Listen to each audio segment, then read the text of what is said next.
Good morning and good afternoon, depending on where you are in the world. From Sydney, Australia, my name is Max Cunningham. I'm the Executive General Manager of Capital Markets at the Australian Stock Exchange. And it's my great pleasure to be hosting this afternoon's session on the global Buy Now, Pay Later segment. We've got two companies that we'll be talking to today. One, Zip from Australia, and the other, Sezzle from the US, both listed on the ASX. Zip listed with a market cap in 2015 of $33 million and just recently hit $5.9 billion as this buy now, pay later market has taken the world by storm. Sezzle listed about 18 months ago in July 2019 with a market cap of $200 million and likewise has had a great run and recently hit a market cap just under $1.7 billion. For those of you who haven't heard, what is buy now, pay later? Well, we'll talk about that in depth in this session. But on a global scale, buy now, pay later, or BNPL, as it's well known, has transformed the lending and payment sector and for consumers and business alike. Taking root in Australia before migrating to other markets, especially the US and Europe, BNPL firms have facilitated $20 billion worth of US transactions in 2020 alone. So burgeoning is the industry, larger payment companies such as PayPal have launched services to capitalise the US's $5 trillion market. Australian listed companies are at the forefront of this trend, with currently 9 companies in the buy now, pay later category with a combined market capitalisation of $40 billion. The buy now, pay later sector has raised around about $3 billion in capital in recent years.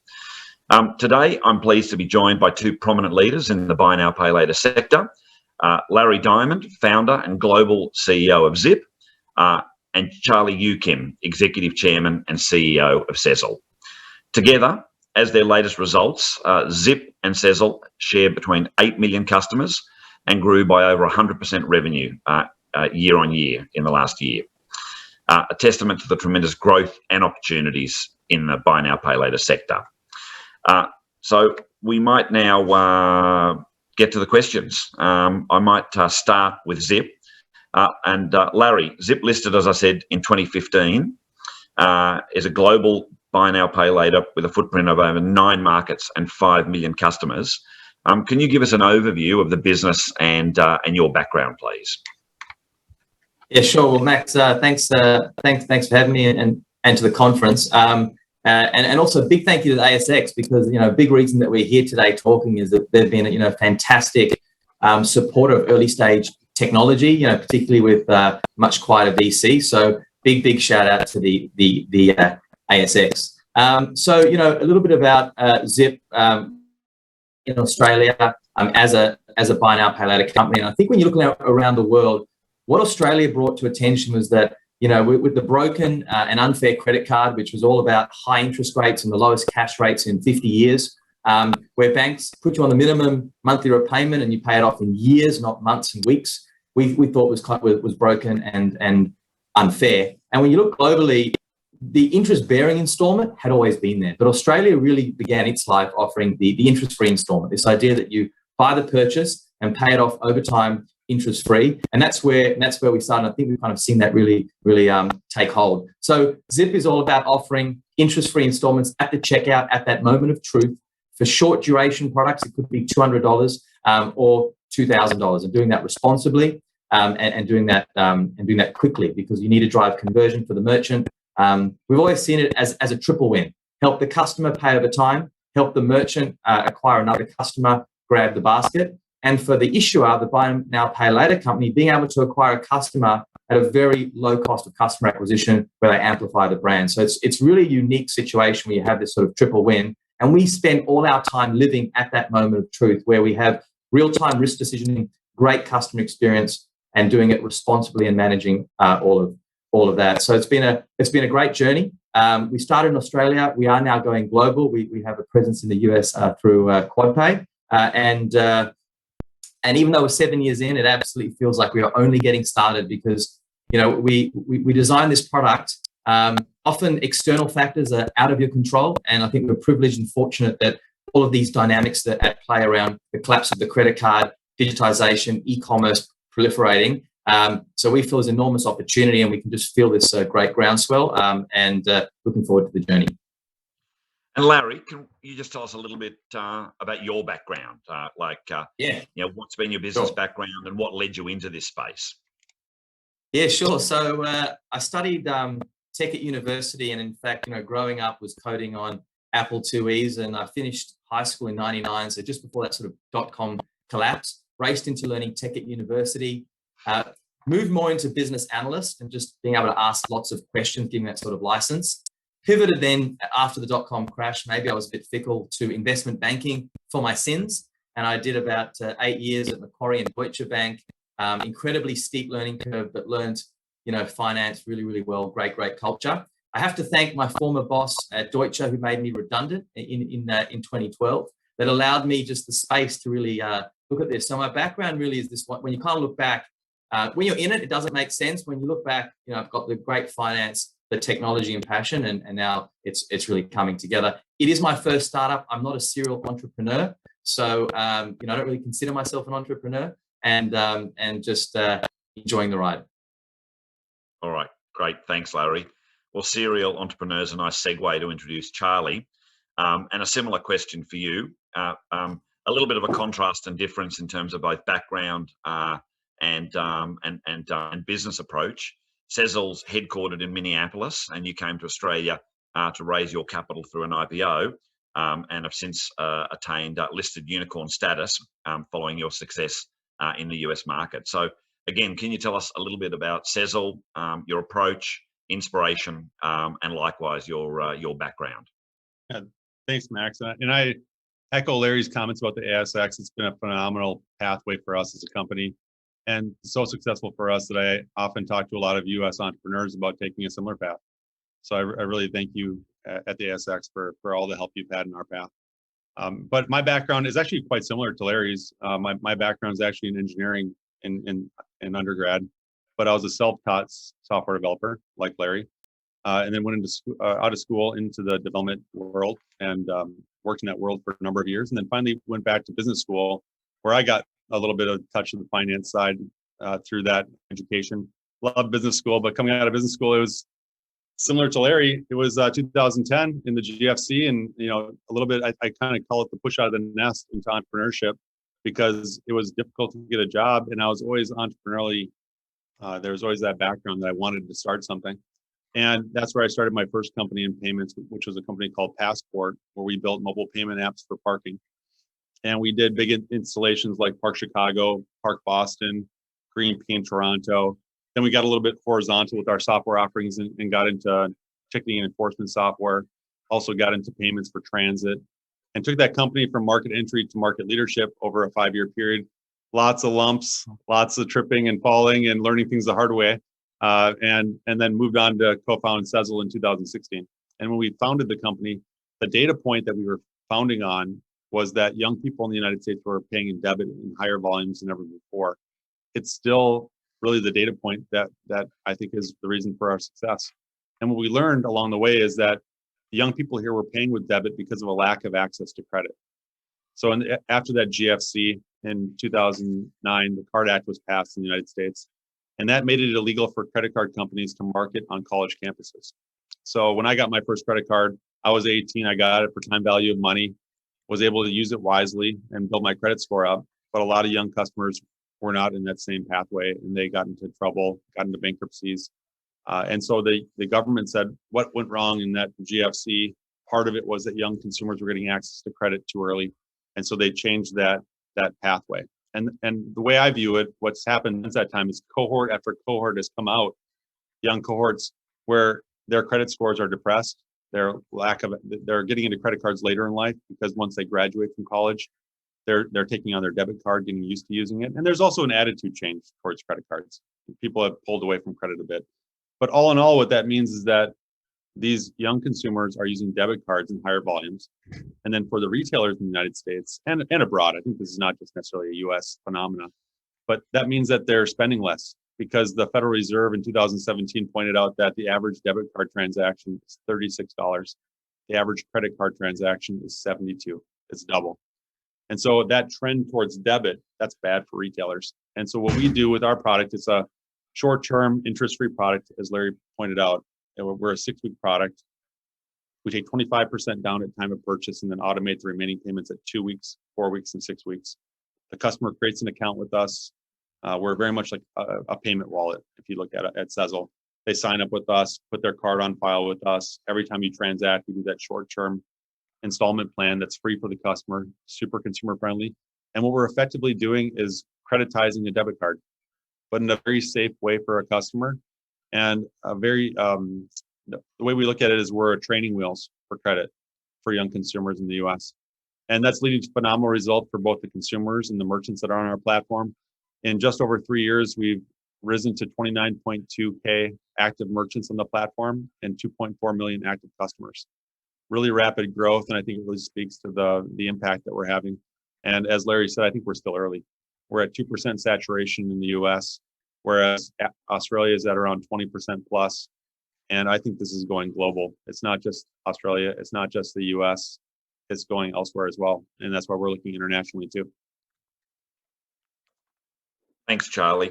I mean, one of the things you said, Larry, resonated a little bit, in terms of interest rate credit cards in Australia. And, the story between Zip and Sezzle is a little bit different, at least in terms of your inspiration and drivers, and they reflect perhaps some differences in that market. But one of the things that I'm interested in your observations on too, I just, when I've asked around my team, almost no one under the age of 30 has credit cards anymore. Is this here to stay, do you think? Are people going to grow into this?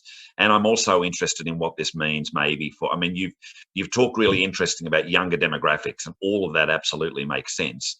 But is this just going to migrate to people like me and people like in retirement?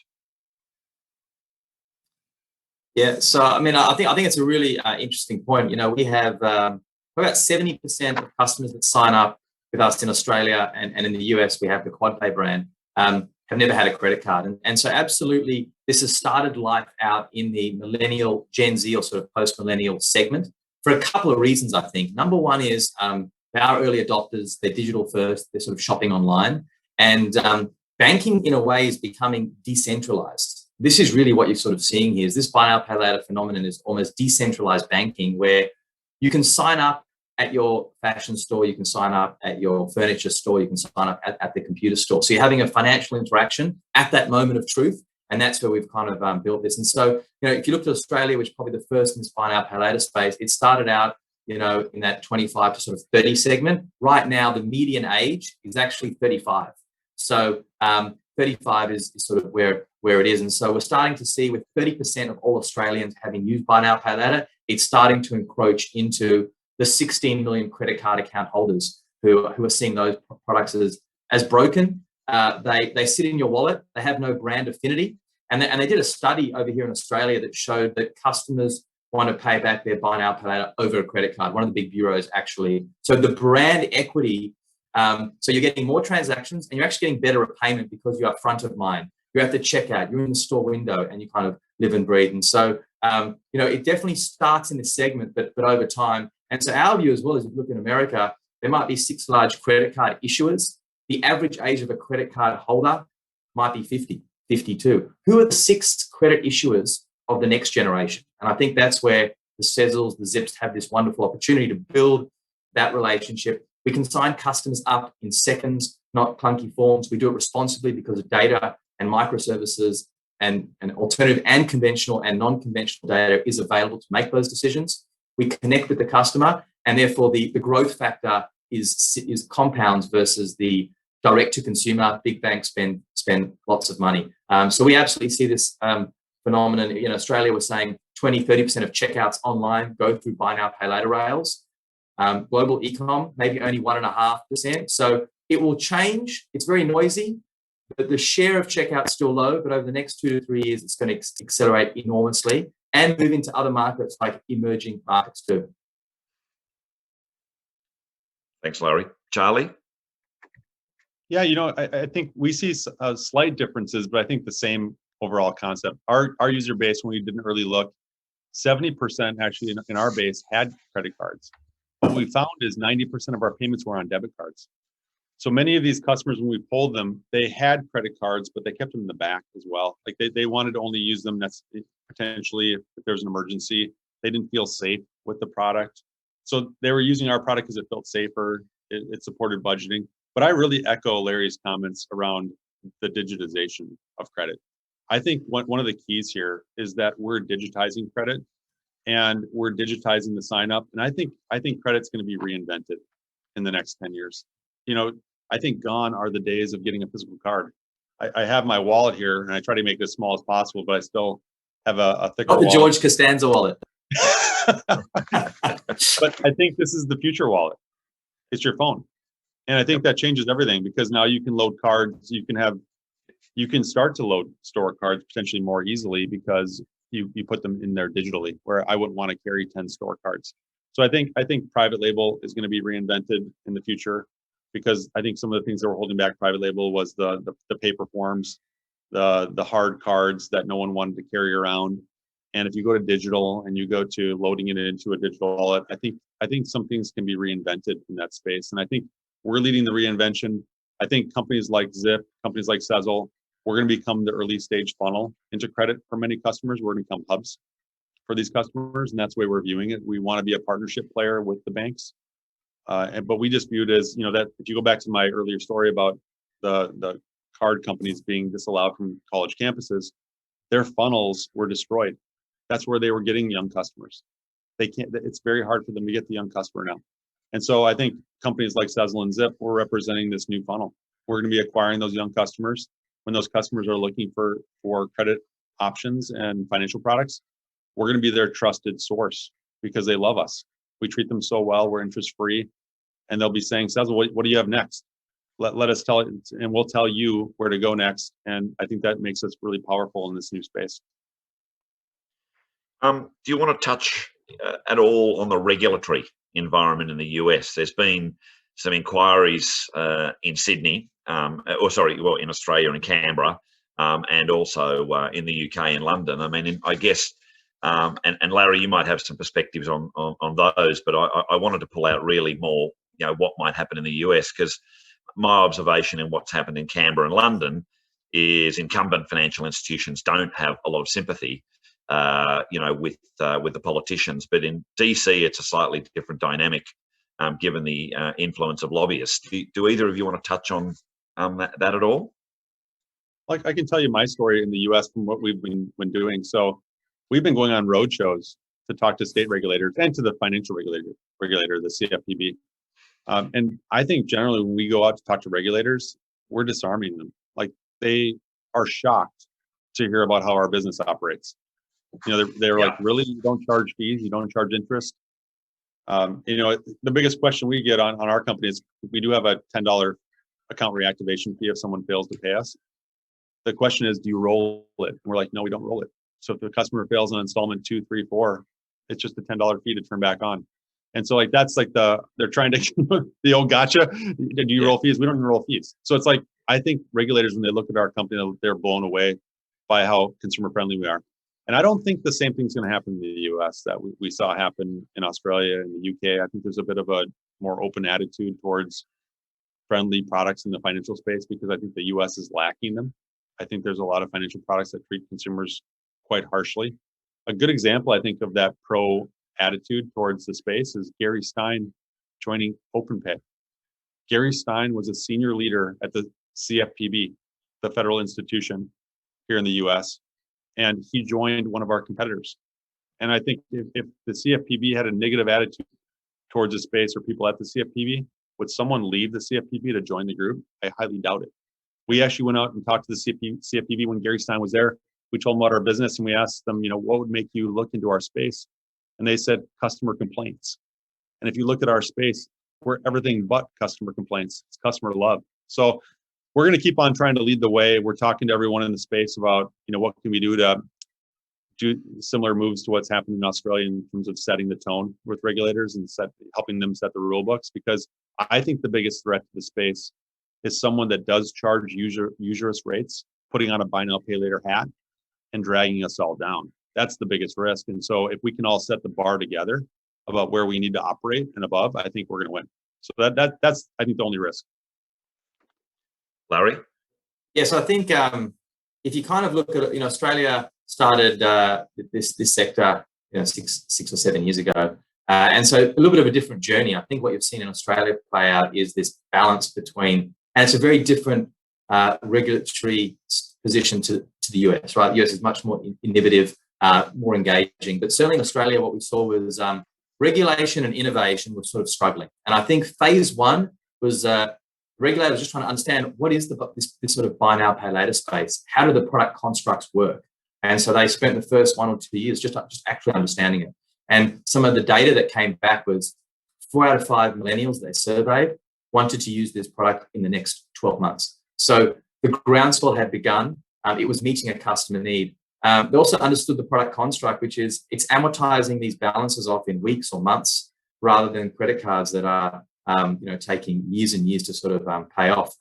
Some of the stats we have in Australia are, 1 in 100 customers are late in any given month, and the average credit score of an Australian Zip customer is higher than that of the big 4 Australian banks. So there was this understanding phase, and then moving to now we've always got the first code of practice. There's sort of rumblings over in the UK, but these products are actually better than the credit card. It's important that we all do it responsibly, that we continue to deliver great NPS for the customer. But we see payments as the access point to the relationship with customers. So all our businesses are built on talking to customers, getting feedback. It is important, though, the right customers come on the platform, and equally those customers that don't want to, aren't eligible, don't come on the platform. So there's a lot of work that sort of happens in that space. And I think the biggest thing is engage. I think for all of us, engage with regulators, governments, so that they understand these products, because this is the future of the credit card.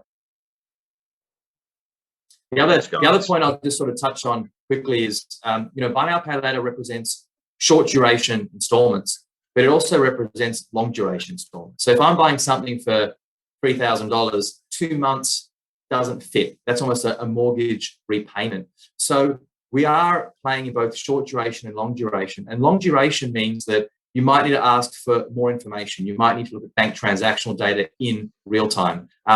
Customer fees are okay if they're fair, transparent, and easy to understand. They're not payday rates and things like that. In Australia, we're moving to sort of fixed monthly amounts, simple to understand for the customer versus complexity in interest rates, for example. So I think customer fees are okay if they're fair and simple to understand, and they're required to make the economics work over 12, 24, and 36 months. And so we'll start to see that come into the equation as well. Thanks, Larry. I'm just going to pause for 1 second and remind everybody who's tuned in. I've got a few more questions, and we're going to talk also about the listings process. But if you do have some questions, please make sure you send them through, and I'll be turning to some viewer questions shortly. Before we talk about capital markets and listing, one more question from me to the both of you on the buy now, pay later space. We've talked a lot about consumers, a little bit about regulators, not a lot about merchants. And obviously, I think you both touched on it in your intros. There is a great opportunity, for merchants to increase their spend and touch new demographics. I guess my question, and I might go to you first, Larry, given the emergence of this sector in Australia, but how do you reach merchants? What's in it for merchants? And maybe you want to tell us a little bit about the commercial connection between you and merchants. Yeah. So I mean, we haven't spoken about merchants, but merchants are our heritage, and we would not be standing here today. The first customer we ever had was Chappelli, which was a bicycle shop that sold these hipster bicycles for $600. And rather than putting on your credit card and getting stung with 20% interest, you could pay that back over a few months interest free. So I think we have to be mindful of our right to exist is because of the merchant, right? And so that was our first customer, being able to. Now, what the merchant needed, though, for this proposition was you needed to sign up the customer quickly, right? Otherwise, you get cart abandonment. You have to have a relatively high approval rate. The customer had to like the product, and so you had to make all these decisions, and the integration couldn't be complex. So we sort of started like, when you do a startup, you sort of have the answers and the value prop, and you sort of iterate and iterate. And so, I cold called the first 100 SMBs. And through that process, we got down to the pitch being, we can increase your sales. It's risk-free. We'll settle cash tomorrow, and there's no integration. It's plug and play. Sign here. And so the rational merchant should probably say yes to that. Obviously, not everyone's rational, and there's product roadmaps and business value, but that was pretty compelling. And so being able to plug into a Shopify BigCommerce and just turn it on, showing 20% lift in average baskets, showing higher conversion was a great win-win. And for that, what we said to the merchants, and it's only a little bit higher than your other forms of payment tender. So if you've got 100, 200, 300 basis points for traditional cards, we want to add a little bit more on to obviously make the economics work, so we can pay the cost of acquiring, the cost of funding, and losses. And they saw this really as a quasi marketing and payment instrument when they're paying 10 to 15% to sell through multi-channels or through affiliates. And so that's where you saw this wonderful win-win-win. And why it's important to our model is, as startup, fintech, growth hacking models, if you go direct to consumer, as we sort of touched on earlier, you need hundreds of millions, billions of dollars. And so this was the moment where if we can just integrate, we've also got about 30,000 merchants. If you can just integrate into this distribution, acquire customers there, the merchant's amplifying the brand, they're getting the customer. What we're doing is we're helping convert that browser into a paid customer. And so it becomes a customer acquisition. The CAC differential on customer acquisition is enormous. And the merchant is amplifying our brand. The brand equity is growing. So for that, incredibly privileged. And so that's where we started. The merchant piece is a critical piece, and banks can't service this. To understand how to work with merchants at that moment of truth, manage the marketing, manage the integration, and do risk decisioning that uses all these data sets at that moment of truth is not for everyone. And so I think that's where the Sezzles and the Zips started life out, and is a critical part of the economic equation. Thanks, Larry. That's a great overview there. Charlie, is that consistent and a little contrast with what you've experienced? I think it's absolutely consistent. I would say it's a nearly identical story. I mean, we started with SMB merchants, and our focus was making an impact for them and driving increasing sales and increasing conversions, lifts in basket sizes, and doing it in a way that was really easy for them to add it to their site. We basically did as much of the work as possible for them to get our product on their site and to advertise the product on their product pages and cart pages, because you have to get upstream from the payment choice to make an impact on the customer's decisions into what they're going to add to their basket. And that's actually, I think, one of the beautiful parts about the business is the merchant has to advertise us to create the impact that they need to drive basket sizes and conversions. So we're getting this advertising, as Larry pointed out, improving our CAC, because the merchant is hand in hand with us in getting customers onboarded. And that's really driving down CAC. And because of that, we're able to drive this awesome impact for these merchants. We have nearly the same sorts of dynamics, lifting AOVs by around 20%, increasing sales by 5 to 10%, actually reductions in returns by 50%, which I think is an interesting dynamic. That's really important for merchants because the return channel is so expensive. And our pitch when I was doing sales early on, it was just, hey, for 3% more than you pay your processor, we can do all of this in terms of driving more sales and conversions and lifting basket sizes. And we take on the repayment risk, we take on the fraud risk. You don't have to worry about a thing except for shipping your product. And Larry also nailed another point of it, which is a lot of merchants, and we didn't see this early, but we started to see it later. They are comparing us to the other channels. And the other channels for them are list on Amazon for 15, 16, 17%. Do ads on Google AdWords, where the full cost of that channel is 15, 16, 17%. And now they're looking at Sezzle, they're looking at Zip. We're driving these results for them. We're working as this purchasing power instrument. But then as we grow our user bases, browse our directory, and through that discovery process of finding all of these new merchants they may have never heard of, we're driving traffic as well. So we're offering affiliate, we're offering purchasing power, and we're doing it for a price that's so much lower than they can get anywhere else. It's a really dynamic value prop, and that's why I think this space is working so well. Thanks. I think I was just going to add one more point, which is, if you look in the UK, the US, and Australia, the consumer finance, the PLCC space has been there for quite a while, and it's a core part of merchants' sales. But it is predicated on the old credit card infrastructure with sort of high APRs, but it's still delivering enormous growth. So these things actually work quite complementary for this phase one, where you can have a PLCC and you can have this buy now, pay later. But over time, those high duration products are going to have to reinvent themselves, and that's kind of where we're going to be playing as well. So it's been there before. It's a tried and tested path, but retailers understand the pain with those longer term installment, traditional credit card players. And so I think there's sort of the next wave of growth, and firms obviously playing there and others. But that next wave of growth will be coming out of this sector too. Tell me a little bit about merchant awareness of this financing option, and also merchant acquisition, because there's a little bit of an arms race going on. That's ultimately one of your key distribution points. Well, I think, in terms of the merchant awareness, it's starting to get quite high in the US market, at least. I think it's already high in Australia. I think, if you look at our sectors of merchants, SMB, mids, and enterprise, they're all aware of it. I think what's nice for us, we're heavily focused on SMB in the US in terms of winning that space.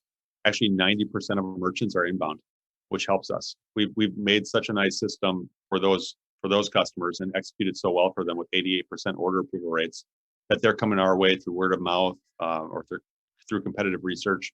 And so that we feel like we're pretty strong in the SMB space. It is, I think, more competitive in the mids and enterprise. And that's why, as a company, we're focused on differentiation. And our differentiation is our ESG forward approach as being a public benefits corp, applying for B Corp status, embracing the idea that we have to help these young customers build their credit scores. So our base product doesn't hurt credit, and most of the competitors in space don't touch credit, or in some cases talk down to credit, like you don't even need a credit score, or you don't even worry about credit. We got you covered. But that's not what's going to help the customer in the long term. These customers have got to build their credit scores up to get to the next stage in their financial futures. And I always talk about, if I had this kid at 18 years old, I'd be getting them a credit card. I'd be co-signing a credit card so they could build their credit score up. And if I feel that way about my kid, why wouldn't I do that for our customer? And so that's one of the things we're focused on as a company, is trying to do the right thing in this space as much as possible. We launched a product called Sezzle Up, which helps build credit scores up, basically the same product, but with a credit building aspect to it. And then we also embrace partnership with retailers and their financial institutions. So these private labels that Larry's speaking of, these are important to enterprise retailers, these products. They're big drivers of revenue. And our viewpoint is, we don't necessarily want to play in that long-term credit space. So if we can partner with FIs in that space, we create wins all around. We can create a win for the FI, because what we'll do is, that customer is typically getting rejected, our customer. Our customer, 53% are 600 FICO or no credit file in the US. They're getting rejected by private label. And that's creating a negative experience for both the customer and the brand. So now the brand's name is on that card. It's a negative brand experience. Customer didn't get the purchasing power and they got rejected, and they're never going to apply again. So that's a really negative experience for 53% of our customer base. Instead, retailer put Sezzle in that place, 88% approvals, 88% chance of success. And then we'll monitor that customer over time, work with your FI, and when the time's right, we'll refer them into that product through one click and a digital form of that private label. And now we've created a win all around, a win for the retailer, a win for the FI, and a win for Sezzle. And so that's how we're approaching differentiation in that space. And I think that's really the key at this point. When you got a competitive space like we're in, you've got to find your path, you got to find your lane, and you got to go after it. And that's what we're doing as a company. And I think everyone's doing something similar. I mean, differentiation, but finding a similar differentiation to find their way. Larry, did you have anything to add there? Yeah, so I mean, on our stage, we started life out in Australia, and so very fortunate in Australia. We had sales teams, payment partnerships that we were able to get brands like Facebook, Amazon over here in Australia. And so, we've obviously been in the market for a very, very long time here. It's a much more mature market. What were our sort of point of differentiation for kind of the go-to-market strategy right now? In the US, we have the QuadPay brand, which is a mix of enterprise, the sort of fashion brands like Fashion Nova, Fanatics, GameStop. I think we share the checkout with Charlie as well, and a few others there. But our point right now is we are one of the very few truly global buy now, pay later players. So you can integrate once with us, and we can now open up multiple markets. So as commerce is becoming globalized, and merchants are looking for Australia, New Zealand, UK, America, moving a bit into Canada. We've also got investments in strategic buy now, pay laters in Eastern Europe and the Middle East. We're trying to also build up this idea that you can integrate once and open up multiple markets, and that's helping us win brands. We bring on Boohoo and JD Sports and others. So I think that's important, and I think we'll kind of continue to use that as a key differentiator. And we started life out actually in the longer interest-free installment space, and then we entered the shorter duration about 3 or 4 years ago. So we're unique in that we want to be able to offer interest-free installments for any basket size in a single seamless experience and do that responsibly. So if you look at our capital as a group, you have the longer-term players. We just recently listed that might be on 6 and 12 months capital recycling. You've got the 1 to 2 months. We're sort of in that 2 to 3 month space, which is a combination of short duration, sort of long duration, which turns the capital quickly. So it's a big focus on global enterprise and SMB. We've actually just launched in Australia as a proof of concept, buy now, pay later for small business. This idea that for a small business, how do you be really meaningful to them? Not just help them acquire customer, grow basket. They themselves can then buy now, pay later across the network. And that, our first proof point is with Facebook right now, where small businesses can link an account and pay for advertising $600, $1,000 over that period. So we have ambitions to build an ecosystem of interest-free installments for any customer segment. But Horizon 1 is sort of focusing more on the consumer globally. Right. Thank you for that, gentlemen. We might touch briefly now on the IPO process. And Charlie, I might start with you because you're a US-based company, US incorporated company, US founded company. We know the US companies are staying private for longer, and IPO is more common in the US to be a later stage liquidity or exit event. So how did your investors view your decision to fund your growth on ASX? How did they take that opportunity for liquidity, or did they stay with you post the IPO? Well, they've stayed with us. I think only a small amount of shares have been sold from any of our early investors at this point. So that was not really the point of going to the ASX. I think the point for Sezzle going to the ASX might be a little bit unique, but I don't think it has to be. The main reason we went to the ASX at the timing that we did was that the Australian investor understood our space better than anyone else. The institutional investors here in the United States, and even the fintech VCs in the United States, did not understand buy now, pay later a couple of years ago. And only now are the investors in the United States tuning up to the space. So at that time, when we were talking to investors, that education process, when you have to go through that deep education process, explaining how powerful the space is, and start from ground zero with one group of investors, and you go to another group of investors, and they're talking about the nuances. That's the group that you want to go to fundraise from, because they really get it. And they also understand that this is a big market that you're going after. And so that's what drove us to the IPO process on the ASX. It was really reaching the Australian investors that understood the space and were willing to fund the growth because they could see it. But I can tell you, I'm extremely happy. If I had to grade the process, I would say 99 out of 100. I'm not even sure why I'm dropping a point, quite frankly. It's been phenomenal for us. I mean, I think it makes you mature as a company. I think that's actually one of the biggest problems in the US right now. You see all these immature giants coming to the public markets, and they look immature. They look like little kids in grown-ups clothing. And you can see it with how they're basically getting blasted the moment they go public. And I think what it does is make you grow up, and that's not a bad thing for a company. It makes you professionalize a little bit earlier in your lifetime. You have to have a really strong finance team to get your team through that process. I think that's one of the keys where maybe you can cut some corners when you're Series B, Series C on your finance team. You can't do it when you're going public. You've got to have a really robust team. So I think a lot of aspects force you to professionalize, which is good. It's a relatively easy process, quite frankly. I mean, it was a 6 or 7 month process for us to get through it. So not that intense. I would say most fundraising rounds in the US take longer than that. And then you're constantly fundraising. So for the founders out there that might be listening, I mean, from a founder's perspective, it's a huge home run. You get more press.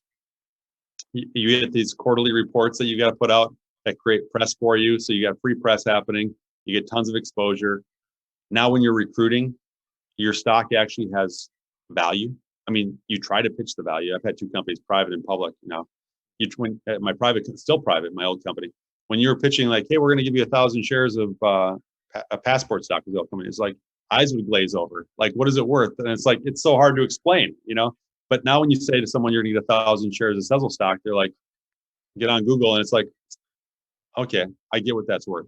So now it's much easier to recruit. I think that really helps you quite a bit. I think it adds to clout for the company. So when companies know that you're a public company, they know that you are more grown up, which helps with your sales process. There's just a lot of elements that I think are phenomenal. And also access to capital. So when you go to your next fundraising round, it's a matter of weeks instead of months. And you just do, it's just more efficient. You talk to investors. I remember that first time going through the process with non-deal roadshows. In the US, you go try to find an investor and you do a trip to San Francisco for one investor meeting. I went to Sydney and Melbourne, and I met 20 investors in 2 days. Like it was like a whirlwind. And that was a non-deal roadshow. And I was just blown away by how efficient it was. And I was like, there are so many positive aspects of being a public company. I recommend it highly to many entrepreneurs in the US. And I also point out that Australians are looking for US tech. And so there's actually a bit of an arbitrage play here. Most companies in Australia that go public, the dream is to get to the US because it's a huge market. I get it. But that bridge is kind of something, it can be hard for some companies. But if you're already present in the big market, and now you can pitch that your US tech to the Australian investor, big win. So from our perspective, we've loved every moment of being an ASX listed company, and we're looking forward to the future. Thanks, Charlie. We will go to viewer questions in a second. I've got one more question on public markets for Larry, and then I'll turn to viewer questions. But Larry, Charlie made I think some just general observations about US public markets, and I think that's a nice door opener to some of the observations you have on SPACs, which have been coming into the US market and playing a big role for sort of effective IPO. So, what's your view on SPAC compared to an ASX listing, and more generally, any advice you have for tech founders around the demand that's coming out of the SPAC phenomena? Yeah, no, it's quite the phenomenon. I think I just read over 700 billion raised just in the last short while, and I think I have empathy actually with the structure, because Zip's unusual history listing was also sort of through a listed cash box, and out of pure desperation, we went to all the VCs in Australia, 5 years ago. There were only 3 or 4 funds, $50 million funds. They couldn't price risk. They wanted sort of Series B assets at Series A vals, didn't club together. And so we actually reverse listed into the Australian Stock Exchange, which was, we acquired a mining company, had raised millions of dollars to dig for gold and copper, had run out of money. So it became, was taken over by some small investors and was a listed cash box. And we effectively acquired that company, reversed in. And again, we had to do 3 months of due diligence on the hard rock miner, make sure there was no nuclear waste. But so I do have a lot of empathy for the SPAC structure as a path to market. I mean, for us, as well as we think about our equity support globally, and as some of the gravity shifts to the US equity investors are really important to our future story. And so we're doing a lot of thinking around it. I think for us, when we started, when I asked the management team, do you want to go public? We got lots of no's. It was additional overhead. Retailers can actually see your balance sheet, so you can't pretend anymore that you have this big balance sheet. They can see you, and then competitors can see what you're doing. So we had lots of cons, and I still said, look, I think it's going to be the best thing for us. So I think if you can get your head around being listed, it does help you grow up. And I think as tech leaders, it's important to build and fly at the same time. Keep growing, but then learn, level up, get more professional. And these galvanizing moments are really, really important. And the Australian tech scene is in a totally different place now because of public equity. right? We have the superannuation 401k money, of which 10% comes in every year, and there is this wall of liquidity, which I guess we're seeing in the US right now. And so if you can get, the right valuation, and for founders that have a complex cap table with, and you're struggling with that, in one way, some people go public because it sort of cleans that up a little bit, right? And hopefully those sort of come on the journey. So I think, I think the SPAC is a great phenomenon, and we're going to see it evolve a lot over the next 6 to 12 months, and we're obviously watching the space carefully. Great. Thanks, Larry. Did you have anything to add on your home market, Charlie, there? No, it's actually, I remember Larry telling me a story about basically doing a SPAC deal. Now I was just kind of smiling remembering it because he has, he can touch on it quite well. Yeah, great. Look, we've got a few questions that have come through, and running out of time, so I might head to the viewer questions. Still got room for a few more if anyone want to send them through, but this is one of the ones that stands out, I think, is a real good one. And it's basically high price in your shares at the moment are effectively giving you, low cost of capital funding, and effectively funding your credit book. So I guess the question that is being asked is this a short-term funding advantage that you've got? What is, how are you funding those credit books? And as you continue to grow, how is that going to contrast with more traditional credit funders like the big banks? We've actually never used a dime of equity capital towards funding our books since we've got our line of credit in place. We've got a line of credit with a 90% advance rate. And then that, along with our merchant payables, completely covers all of our lending plus some. So as a company, all of our equity fundraising is utilized towards growing the company and scaling up team and scaling out our products to go after the market ahead of us. So that sort of concern is, not one that we really have. I think on the Zip side, just to add some additional thoughts to that, Zip actually did the first public issuance of debt securities in this buy now, pay later space about a year and a half ago. And I think it was 14 times oversubscribed. And so there is now fixed income is actually starting to understand this. And if it gets sizable enough, you move from debt funding to the public markets. And I think we'll definitely start to see there's a lot of attractiveness to the credit quality, this idea that the book's recycling every month, 2 months, 3 months, but you have customers. So you're kind of funding over 2 years and the capital recycling every sort of three months. I think there's a really good match there. I think we've probably got Victory Park on the line, and they came and gave us our first funding facility of $100 million, which had huge advance rates. And so I think the fixed income side is actually supporting this sector, and I think it's also a great opportunity is to sort of partner with the banks where they have the balance sheets and are looking to put that sort of capital to work. So they're very efficient capital structures, and I think that's what the market is responding to. For us, we've also just moved in the last year from an average of 5 to 6 months to an average of 3 months, and we're coming down even further. And I think investors are seeing that with the healthy transaction margin and the capital recycling. So I think that's a big thing about this sector is the book recycles really quickly, which means that you can actually do a lot of volume. We've even got some deals where a couple of bespoke situations where we're using the merchant's balance sheet as well, where they want to take advantage. So I think you'll see partnerships potentially open up in the future between this fintech front-end brand buy now, pay later and bank's balance sheet that allows them to put it to work and foster that relationship. Yeah, we've actually done an example of that. What Larry's mentioning, we have a partnership with Ally Bank where we're offering long-term installments, but it's all through Ally's balance sheet. Sezzle doesn't take any of the risk. We kind of view it as this is an example of the partnership we're talking about with FIs. We wanted to offer long-term installments, but we, as a company, we want to head more towards payments, less towards lending.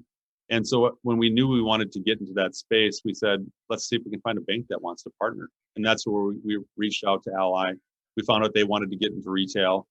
We offered the platform to them, and basically we act as a processor in that arrangement. We never that risk never hits our balance sheet. Ally does all the decisioning.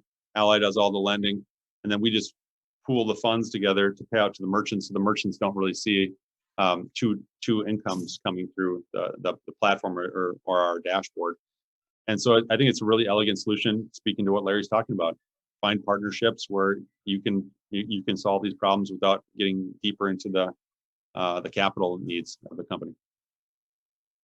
And I think on the credit side as well, I think, when COVID started early last year, we were all really uncertain about how the future would actually play out, both consumption, but also credit quality. And I think what these sectors were able to show, seeing data in real time, able to adjust application rates, able to play with the portfolio on available credit limits, and the ability to respond is much more dynamic than any other credit issuers, which I think is a very attractive feature as you go through different credit cycles, which is obviously unique attributes to these digital first models. Great, thank you. Well, we've got just under 5 minutes, and I think we've got one more question that's come through here in terms of accessing global investors by being listed on ASX. Did you want to maybe wrap up with that one, gentlemen? Larry, do you want to touch on that? So the question is accessing global investors through the ASX? Yes. Yeah, I think for us, we started life, we listed in 2015, and we're very much an Australian story. In the last 2 to 3 years, we've launched in the UK, we've launched in the US. So for us, it's really important to attract a global investor base, those that actually buy into this long-term dream of ours. And so we're doing a lot of work talking to investors in Asia, UK, a lot of investor calls right now happening with the US too.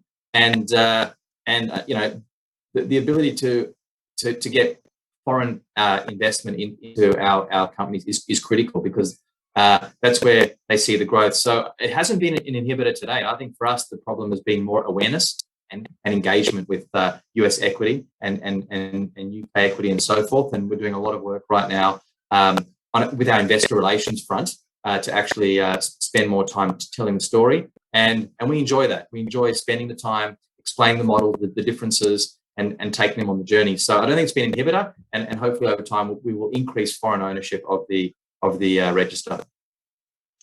I think it really does start with the Australian investor, which I guess not surprising. That's where our journey started. But as Larry mentioned, because we're proliferating internationally, we're starting to see a lot of interest in investors across different segments, and the US investor is really tuned up to the space right now. I mean, we're talking to a lot of them. We're on a lot of conferences. We're attending a lot of conferences and talking to investors about the space, because one investor's comment really pops out to me. He said, 3 months ago, 95% of us didn't even know what Now Pay Later was. Now 95% of us act like we do. So it's turned up that much where everyone's trying to act like they understand the space, but because they're trying to act like they understand the space, they're really tuning in to these types of conferences and these types of panels to really understand the differences, because there are a lot of differences between the companies. I mean, Larry's company and our company, we are different. We're slightly different in our approaches and our strategies. We're taking different paths. A firm's IPO in the US really drove a lot of the highlights, in terms of interest into the space. But a firm is completely different from us. I mean, I would view them as a complementary business to Sezzle. That's why we added the Ally product, because the longer term installments are complementary. So I think the investors out there that are listening, I think you really have to understand the company, because buy now, pay later is spread as a term. It means a lot of different things. It's even spreading into areas that worry me personally, like in terms of the consumer fees that are involved with some of the companies claiming buy now, pay later. So really take a deep dive in the company, really understand the terms like Larry's talking about. That's important. Really understand what you're getting into, because not all buy now, pay later is the same. I was going to make one just final remark, which is using Australia as a case point, because over the last few months we've been a top 3 traded stock on the stock exchange, and a huge part of that has been retail shareholders as well, and because you've got a large retail base. And so because these products customers actually see at checkout, you start to get actually quite an interesting investor base and awareness. So I think it's both institutional is critically important. We're doing a lot of work on that, but also the retail investor base over time actually becomes a big part of the models.